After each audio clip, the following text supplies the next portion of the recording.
గానపురం, మెదకు, రామాయణపేట, నిజాంపేట, అదేవిధంగా పాపన్నపేట మండలాల్లో చాలా ఎఫెక్ట్ అయింది. రైతులకు కూడా పంట పొలాలలో మరి ఇసుక మేట్లు పెట్టి ఇప్పటికే పంట చాలా నష్టపోయింది. అదేవిధంగా చాలా పంట కాలువలు కావచ్చు, అదేవిధంగా కెనాల్స్, రోడ్లు, అదేవిధంగా చెరువులు, కుంటలు కూడా తెగి చాలా ఇబ్బందికరమైన పరిస్థితులు ఏర్పడ్డాయి. మరి అట్లాంటి సందర్భాలలో ఏదైతే శివాయిపల్లి వెళ్ళే దారిలో, మెదక్ టు శివాయిపల్లి, మక్తముక్తూరు వెళ్ళే దారిలో ఏదైతే ఉందో అది కట్ట తెగిపోయి ఇప్పటి వరకు కూడా దాన్ని రిపేర్ చేసే పరిస్థితులు లేవు. అక్కడ 7 గ్రామాలకు చాలా ఇబ్బంది జరుగుతూ ఉంది. వాళ్ళు రావాలంటే, మెదక్ రావాలంటే, ఎక్కడికైనా బయటకు వెళ్ళాలంటే 20 కిలోమీటర్లు వెళ్ళి తిరిగి వెళ్లాల్సిన పరిస్థితి వచ్చింది. అందుకే కలెక్టర్ గారిని కలవడం జరిగింది. అదేవిధంగా రాయన్పల్లి కెనాల్స్ కూడా హై లెవెల్, లో లెవెల్ కెనాల్స్ కూడా కొట్టుకపోవడం వల్ల అక్కడ డిస్ట్రిబ్యూషన్ కెనాల్కు నీళ్లు వెళ్లే పరిస్థితి లేదు. 2000 ఎకరాలకు నీళ్ళు వచ్చే పరిస్థితి లేదు. వాటి మీద కూడా కలెక్టర్ గారి దృష్టికి తీసుకెళ్లడం జరిగింది. తాత్కాలిక మరమ్మతులన్న చేయమని చెప్పి రిక్వెస్ట్ చేయడం జరిగింది. ఇప్పటివరకు ప్రభుత్వం ఇన్ని రోజులైంది వర్షం పడి, కానీ ఇప్పటివరకు చర్యలు తీసుకోవట్లేదు, కనీసం మరమ్మతులు చేయట్లేదు. ఇబ్బందికరమైన పరిస్థితులు ప్రజలు ఎదుర్కొంటూ ఉన్నారు. మరి అదే విషయాన్ని కలెక్టర్ దృష్టికి తీసుకెళ్లడం జరిగింది. ఒకవేళ శివాయిపల్లి రోడ్డు కావచ్చు, మిగతా రోడ్లు కావచ్చు, ఎక్కడైతే తాత్కాలిక మరమ్మతులన్న చేయని పరిస్థితి ఉంటే, ప్రజలకు రవాణా సౌకర్యం కలిగించలేని పరిస్థితిలో ఉంటే మాత్రం బీఆర్ఎస్ పార్టీ పరంగా పెద్ద ఎత్తున ధర్నా కార్యక్రమాన్ని కూడా నిర్వహిస్తామని చెప్పేసి కూడా కలెక్టర్ గారు తెలియజేయడం జరిగింది. 2-3 రోజుల్లో మిగతా పనులను కూడా ప్రారంభిస్తామని చెప్పి కలెక్టర్ గారు హామీ ఇచ్చారు. 2-3 రోజులు వెయిట్ చేస్తాం.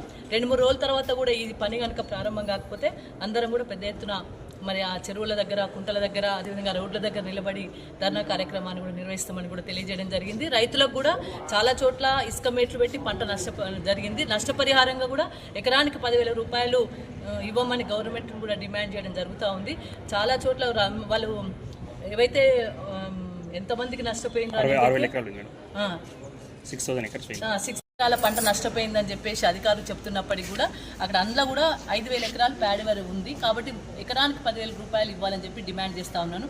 రెండోది, ఇప్పుడు రాయన్పల్లి కెనాల్ ఏదైతే దోనె కొట్టుకపోయిందో దాన్ని మరమ్మతులు చేయాలంటే ఇప్పటిదిప్పుడు సాధ్యం కాదు.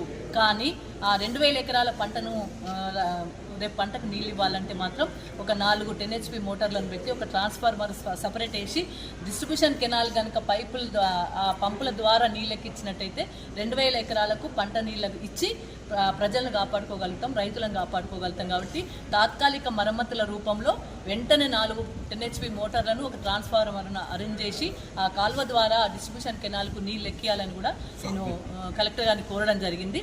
అది కూడా వెంటనే చేయాలి.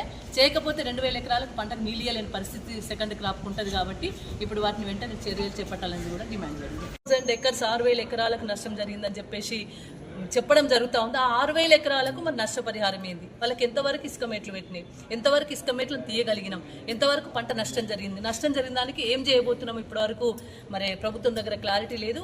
ప్రతి ఎకరానికి 10,000 రూపాయలు ఇవ్వాలని చెప్పేసి కూడా మేము డిమాండ్ చేస్తూ ఉన్నాం ప్రభుత్వాన్ని. వెంటనే 2-3 రోజులలో కూడా ఈ మరమ్మతులన్నీ కూడా చేపట్టాలి. చేపట్టని పక్షంలో మళ్ళీ కలెక్టరేట్ దగ్గర ధర్నా కార్యక్రమం నిర్వహిస్తాం.